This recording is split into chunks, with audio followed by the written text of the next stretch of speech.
"Ma'am, you need to step back. First class isn't for people like you." Captain Sarah Miller's voice cut through the cabin without hesitation.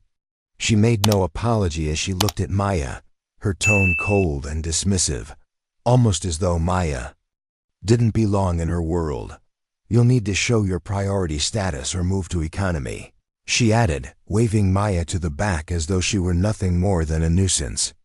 A few passengers glanced up, unsure of what was happening but noticing the tension. Richard White, a well-dressed man in his 50s, stood in her way. With his slicked back hair and expensive watch, he sneered at Maya. "This area is for important people."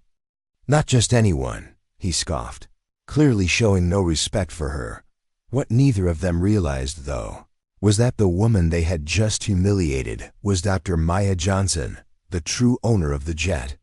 And in just a few minutes, everything was about to change. Maya, a confident and poised black CEO, entered the cabin. She was dressed simply, no designer labels, no flashy accessories. She wore a wrinkled gray blouse, navy slacks, and worn loafers. In her hand, she held an unassuming boarding pass, just like any other passengers. Yet, there was no hesitation in her step. She walked past the flight attendants, who watched her closely, and took her seat in the first row. All eyes in the cabin followed her every move, as if waiting for something to happen. Captain Sarah Miller, the plane's commander, walked out of the cockpit. She was a blonde woman in her 40s, dressed sharply in her uniform. But instead of greeting Maya as a professional would, she eyed her from head to toe, showing a clear judgmental attitude. "First class isn't for people like you," she said with cold disdain. Looking Maya up and down. The silence in the cabin was palpable as everyone waited for Maya to respond. But Maya didn't flinch. She handed over her boarding pass. "Captain." Sarah took it with a disdainful gesture, as if afraid to even touch the card. She quickly scanned it and snapped it back to Maya. "Unverified," she muttered, not even making an effort to check the details. "You're not on the priority list," she added, her tone as sharp as a knife. "Move to economy," she ordered, ignoring any semblance of professionalism. Behind Sarah, Richard White sneered, looking pleased with the scene. "Let's keep this area clear," he said, his voice loud enough for everyone to hear. The passengers seemed to watch in awkward silence, some too afraid to intervene, while others exchanged glances. Ethan Collins, an Asian-American travel blogger, quietly watched the whole situation unfold. He could see the inequality in the way Maya was being treated. He didn't hesitate. He pulled out his phone and started recording. Meanwhile, Maya's calm demeanor didn't change. She stood tall, unfazed by the whispers and glares from the other passengers. She knew exactly what was going on. She had seen this kind of behavior before, and it didn't faze her. Maya remained composed, unshaken, her eyes locked on Sarah as the cabin grew tense. Captain Sarah's voice echoed throughout the plane as she gave another order, trying to assert control. "I'll say it again. Either you verify your priority status or you'll need to move to economy. We only accommodate confirmed first-class passengers here," she said coldly, not leaving room for negotiation. The silence that followed was almost deafening. The passengers who had once been absorbed in their phones, emails, or books all turned their attention toward Maya. The discomfort in the air was thick, but no one dared speak up. They could feel the weight of the moment, but most chose to remain silent. Maya could sense the stares from all around her, and it felt like everyone was watching, judging her. A black woman, dressed plainly, with no designer items or flashy accessories, stood in stark contrast to the well-dressed passengers around her. To her left, a middle-aged woman tightened her grip on her purse, casting an uncomfortable glance at Maya. A young man in a black vest whispered something to his girlfriend, clearly discussing Maya in a way that made her feel even more isolated. Across the aisle, Richard White was enjoying every second of this. His smile grew wider as he took in the tension. He leaned toward the man next to him, speaking loudly enough for Maya to hear. "Zenith's getting too lax," he scoffed, shaking his head. "If this keeps up, we'll lose all our prestige." Maya stood there, calm but resolute, refusing to show weakness. She lifted her chin slightly, making it clear that she wasn't going anywhere. She didn't let the whispers or judgment affect her. She was stronger than this. Captain Sarah, sensing that things were getting more uncomfortable, took a step toward Maya. "You still haven't verified," she said firmly, her voice now tinged with impatience. "Either you prove your priority status or you'll be escorted to economy. That's the policy." Maya didn't back down. She knew what was happening. She'd been through this kind of treatment before, and it was part of a system that needed to be called out. She remained silent, but her gaze never wavered from Sarah. As Sarah scanned the passenger manifest on her tablet, Richard White continued his show, now leaning back in his seat, looking over at Maya like she didn't belong. Every glance and every word he said added to the sense of discomfort and exclusion. Sarah, meanwhile, seemed to be trying to assert dominance. "I'll say it one last time," she declared. "If you don't leave right now, I will have security escort you to economy." She didn't look at Maya, as though the decision had already been made, but Maya remained calm. She knew she had the power to change this, and she wouldn't let anyone see her break. As Sarah turned away, ignoring Maya, the tension in the cabin only grew. People watched but did nothing. The flight attendants stood nearby, but they didn't make a move to help. Maya was alone against a wall of prejudice. Ethan, still recording, could see the growing injustice. Maya's calm face was a stark contrast to the chaos around her. Her defiance was clear, and the more he watched, the more he understood what was at stake. Maya had been through countless moments like this before, when society looked at her and saw only a black woman, not the powerful CEO who ran a multi-million-dollar company. But today, she wasn't backing down. She wasn't going to let them win. Maya stood there, unshaken, as Sarah's cold, commanding tone filled the air. The captain continued to issue her order, still certain she had the power to remove Maya without question. But Maya was steadfast, refusing to be moved. "Please." "Ma'am," Sarah said with a sharp, disinterested tone. "If you don't move, I'll call security. I'm doing my job. You need to prove your priority status right now." Maya's gaze was steady, unyielding. It was clear she wasn't intimidated. She didn't flinch under the weight of Sarah's words or the cold stares of the other passengers. Every moment was adding more heat to the pressure building around her, but Maya stayed calm. Behind her, the passengers continued to whisper and stare. Richard White's smirk grew even wider as he leaned back in his seat, clearly enjoying the spectacle. He couldn't resist leaning toward the man beside him, adding loudly enough for everyone to hear, "Zenith has really let things slip. This place used to be exclusive." Maya's gaze didn't shift, but her mind was sharp. She wasn't just fighting for herself. She was fighting for something much larger. The injustice she was facing wasn't personal, it was systemic, built into the very structures that these people were upholding. And Maya knew it was time to expose it. The flight attendant, Emma, stood nearby, doing nothing but watching. She looked on with a quiet judgment, her arms crossed, silently agreeing with the treatment of Maya.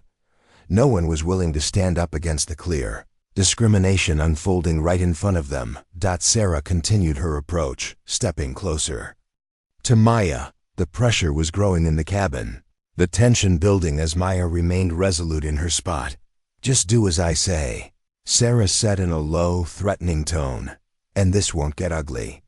We have rules here, and you're not following them." Still, Maya didn't move. She wasn't about to be silenced. And just as Sarah thought she could push Maya into submission, Maya made her move. She pulled out her boarding pass again, calmly extending it toward Sarah.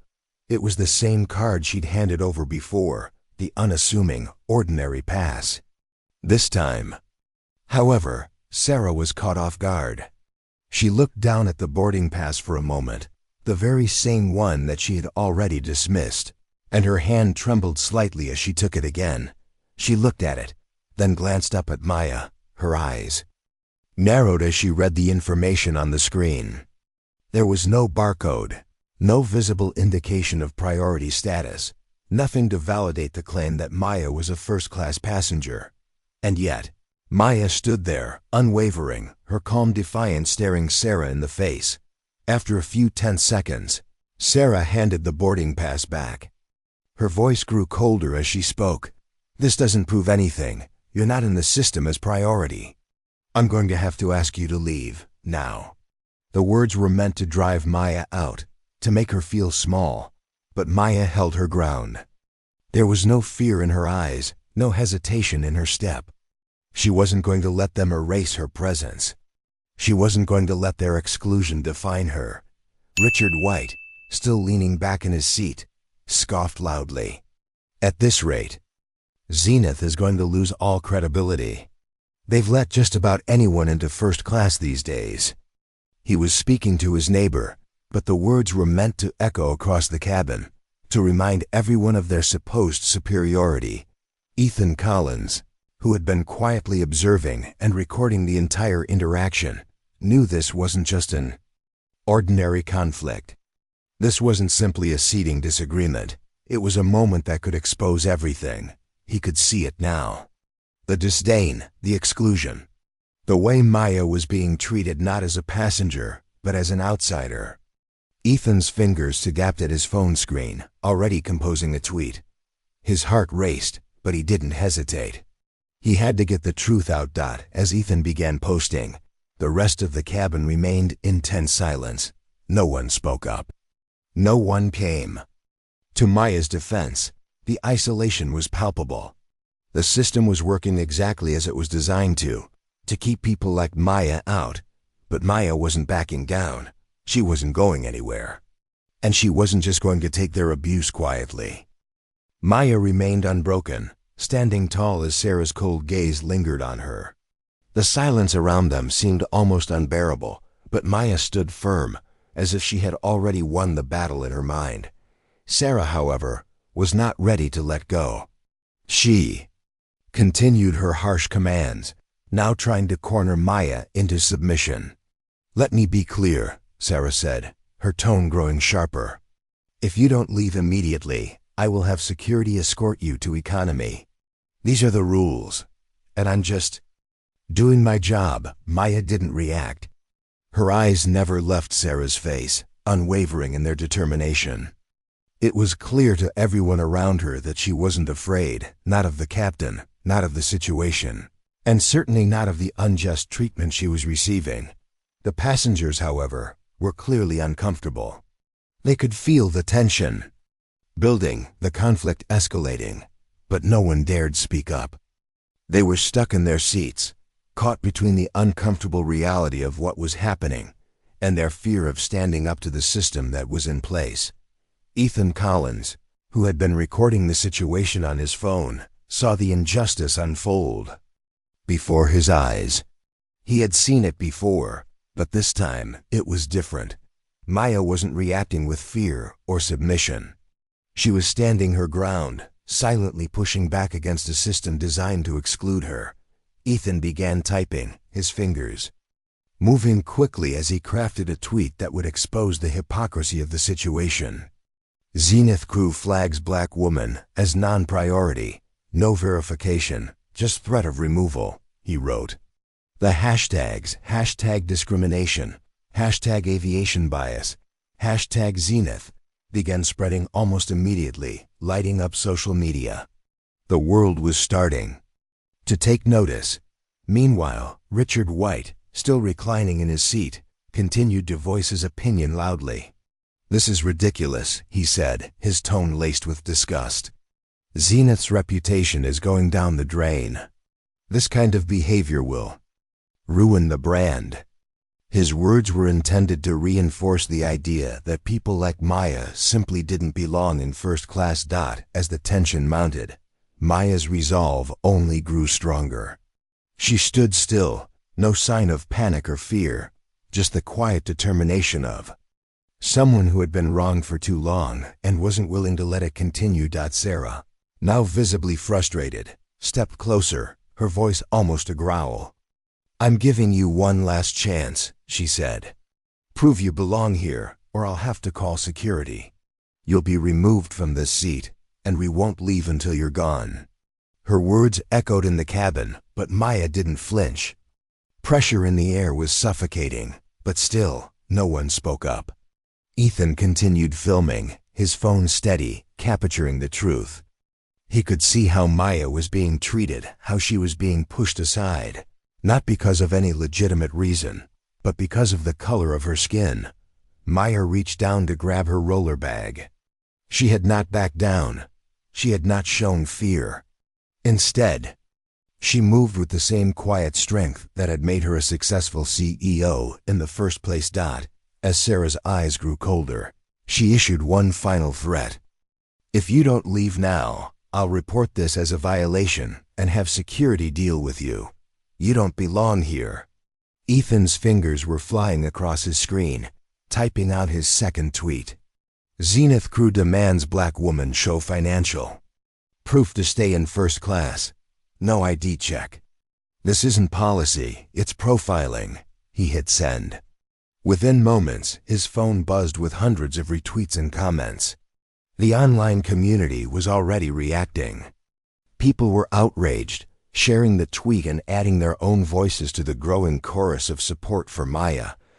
It was clear that the story was spreading like wildfire. Back in the cabin, Sarah's gaze never left Maya. She was determined to get Maya out of that seat, to force her into submission.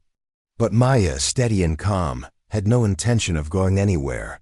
The flight attendants remained silent. They didn't step in. They didn't offer any help.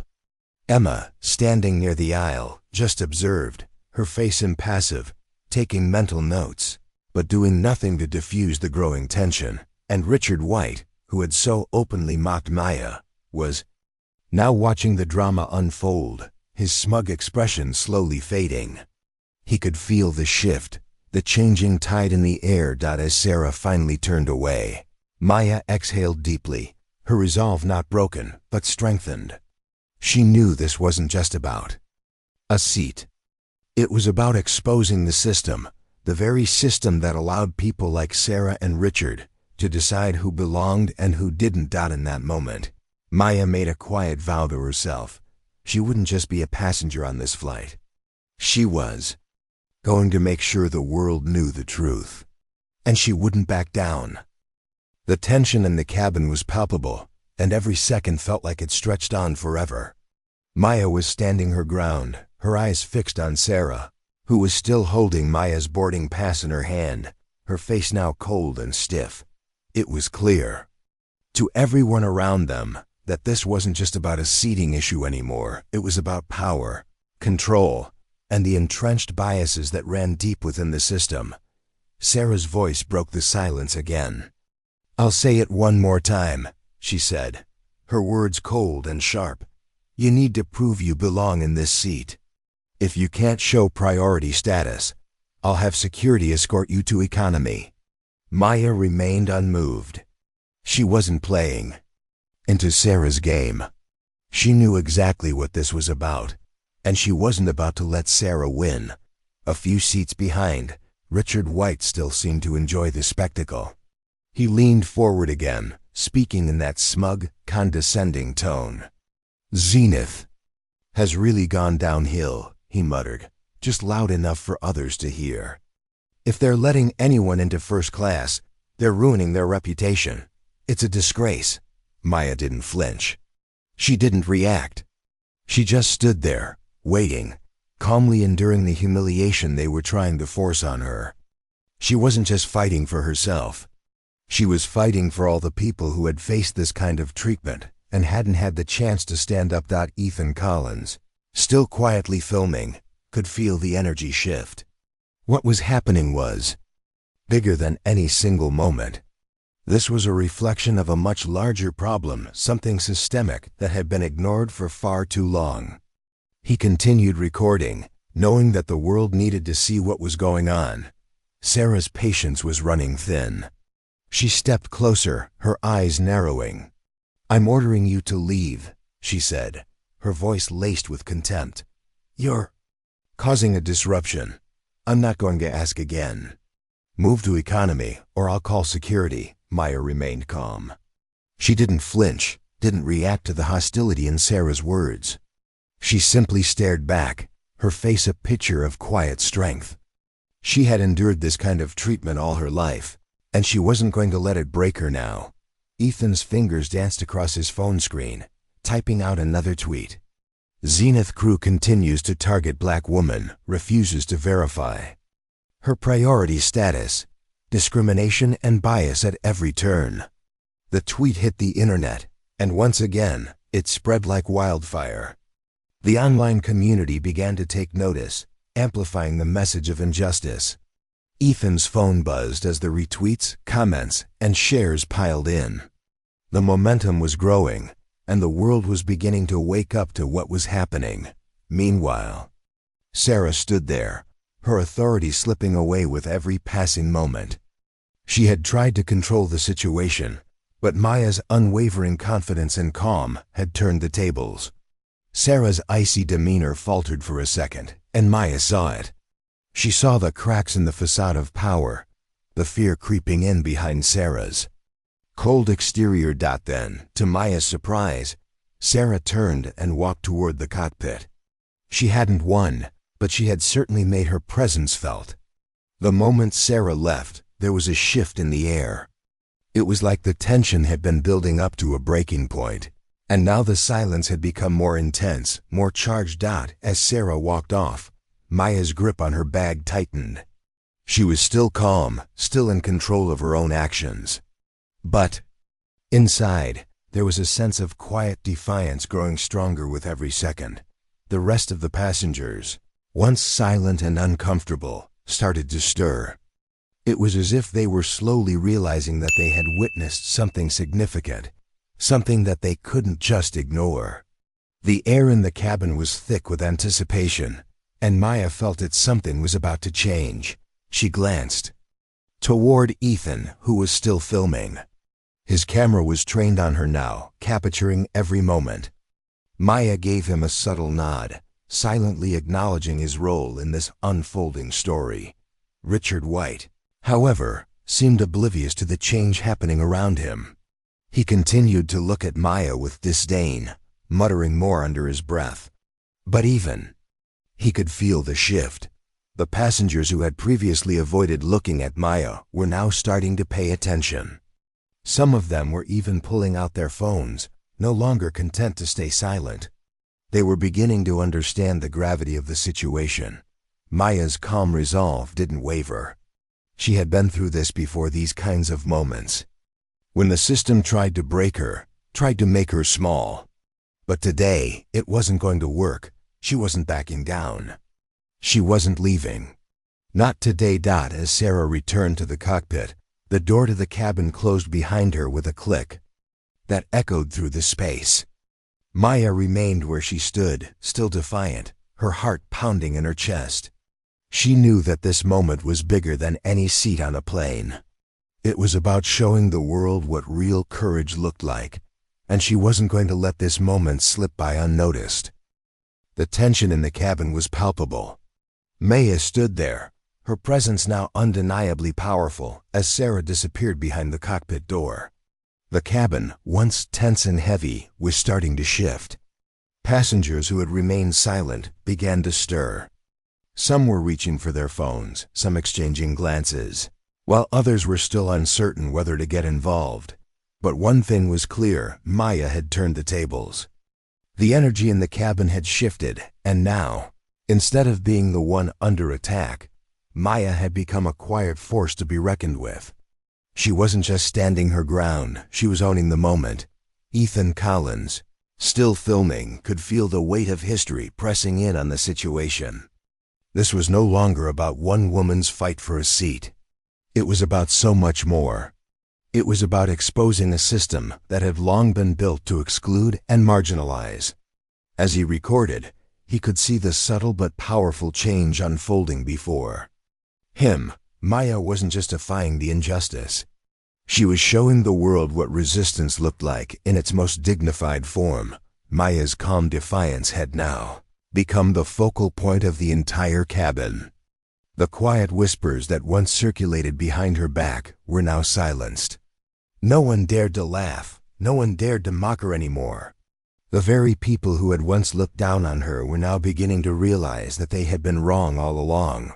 Richard, white, still lounging in his seat, couldn't ignore the change.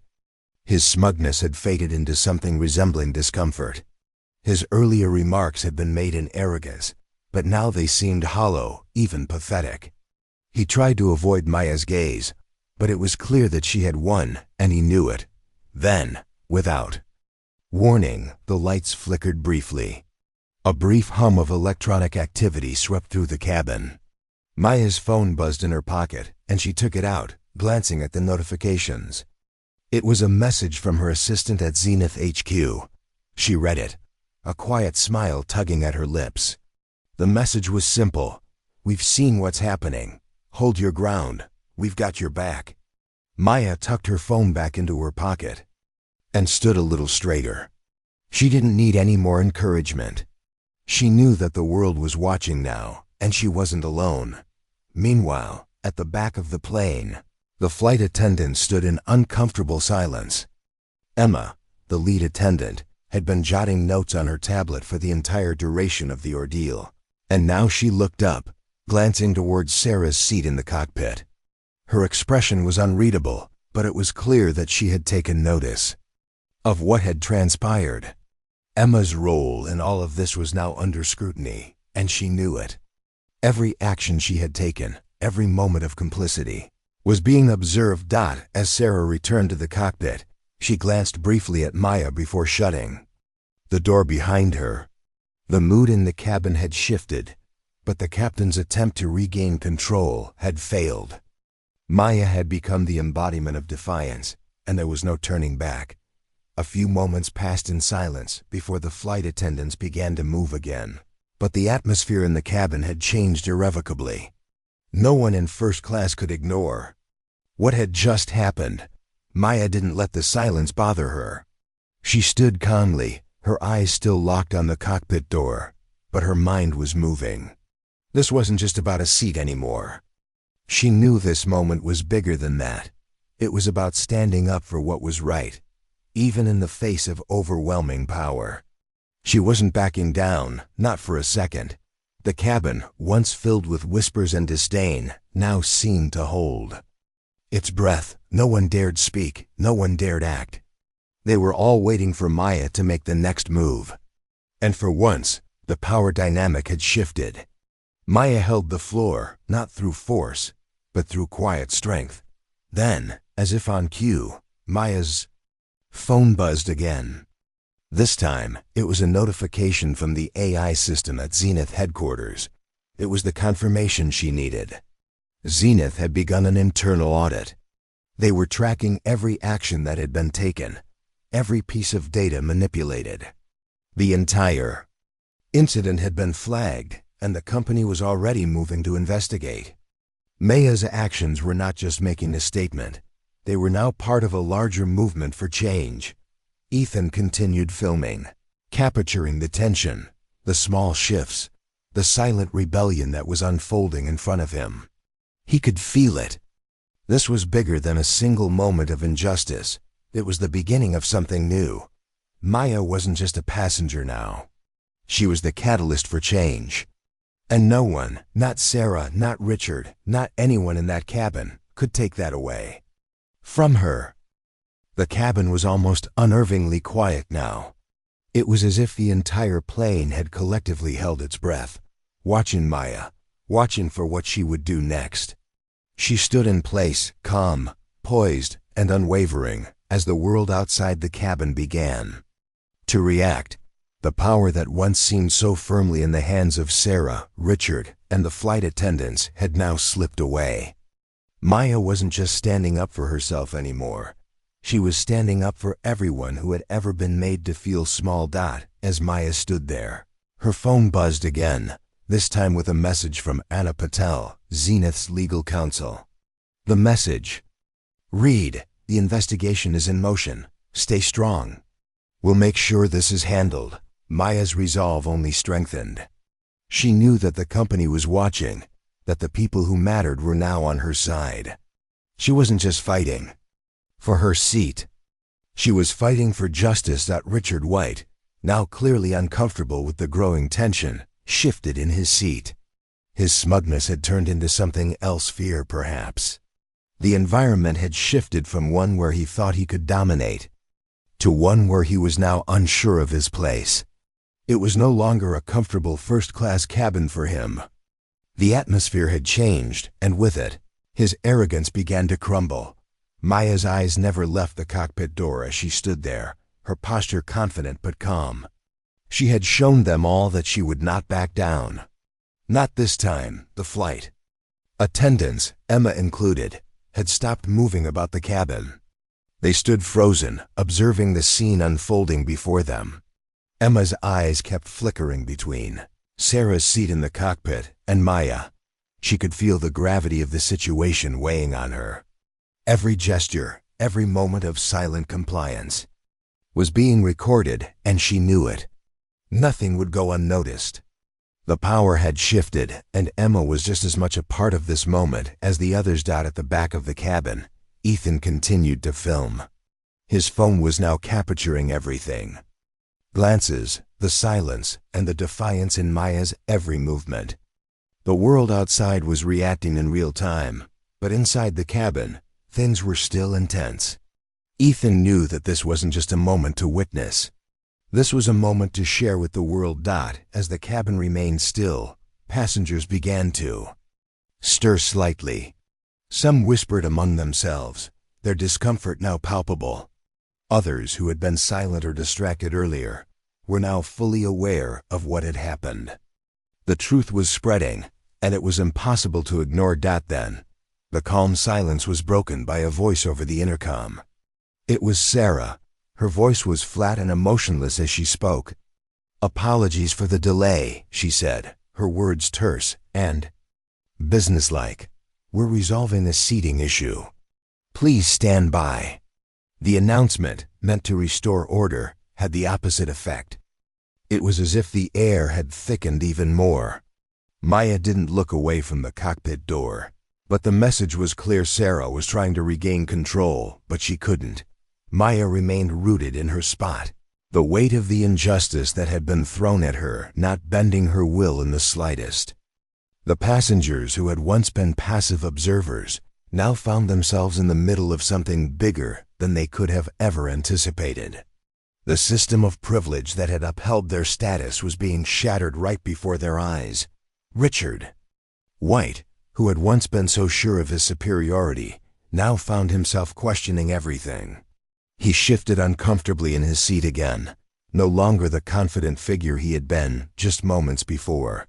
His earlier comments seemed less powerful, more like the desperate words of someone trying to hold on to a lost sense of control. Maya felt his gaze, but she didn't flinch. She had nothing to prove to him or anyone else in that cabin. Her presence was proof enough of the truth she had come to deliver. The truth was now undeniable, and the system was on the verge of being exposed. As the minutes passed, Sarah and Emma exchanged a few tense glances from the cockpit, both of them clearly unsure of how to proceed. Maya wasn't moving, and neither was anyone else. The tension in the cabin had reached its peak, and it wasn't going to break until the system had been fully exposed. Outside the cabin, the storm was already brewing. Ethan's tweets had gone viral, and the hashtags #Justice for Maya, #ZenithFail, and #EndAviation Bias were quickly gaining momentum. The online community was reacting, and the pressure was building. The truth was out, and it was spreading fast. Back in the cabin, Maya stood tall, knowing that every moment she held her ground was a victory. She was no longer just a CEO on a plane. She was a symbol of resistance, a voice for everyone who had been silenced by the very system that had tried to exclude her, and she wasn't going anywhere. The cabin had transformed into a battleground of sorts, but the battle wasn't over yet. Maya stood tall, her calm yet resolute presence filling the space. The clock was ticking, and outside the cabin, the world was waking up to the injustice. Unfolding on Zenith Flight 510, social media was alive with the story, with people from all over the world demanding action, urging the airline to explain itself. Back in the cabin, the tension was unbearable. Sarah had returned to her seat in the cockpit, but the door had barely closed behind her when an alert pinged across the cabin's monitors. Maya glanced at the screen, her face still calm but a hint of satisfaction in her eyes. She knew the investigation was already in motion. Zenith was tracking everything now, the actions of the crew, the manipulation of the data, the silent complicity of everyone involved. It was all being recorded, and the truth would come to light. Maya felt the eyes of the passengers on her. They were no longer silent observers, they were witnesses to history.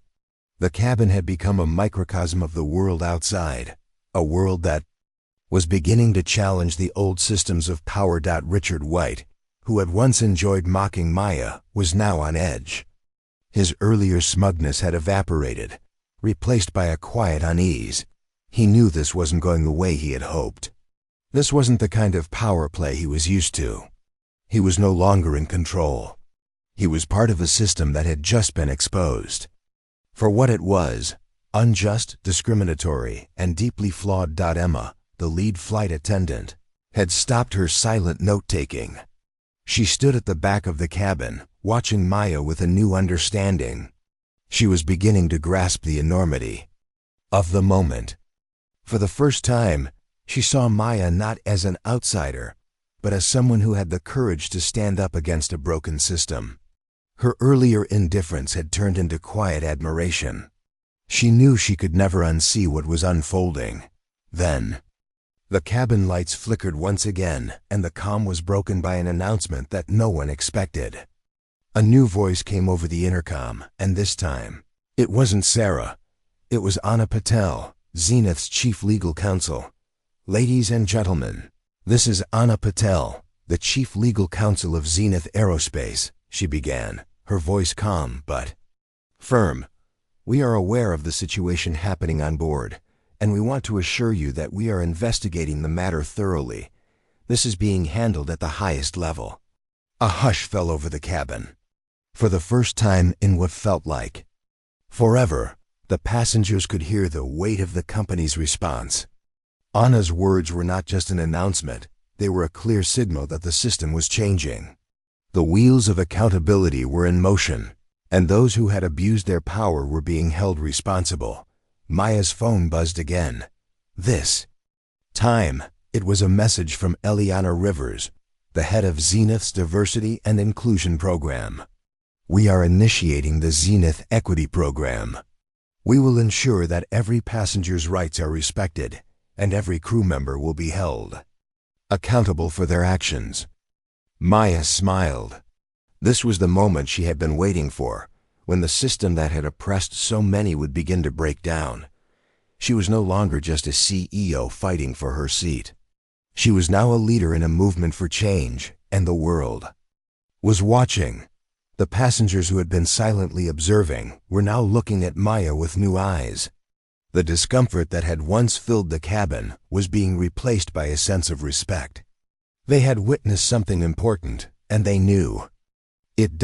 And then it happened quiet at first, but growing louder by the second. One passenger, a middle-aged woman who had earlier shifted uncomfortably in her seat, stood up slowly. She clapped her hands together, and the sound reverberated through the cabin. Soon, another passenger joined in, and another. The applause grew, though it was not wild or loud. It was measured, respectful, and full of acknowledgement. Maya had not just stood up for herself, she had stood up for all of them. Her courage had awakened something deep within those around her.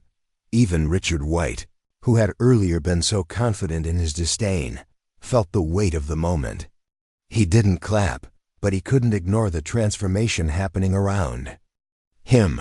He could feel the eyes of the passengers on him, and he knew, deep down, that this was no longer his world to control.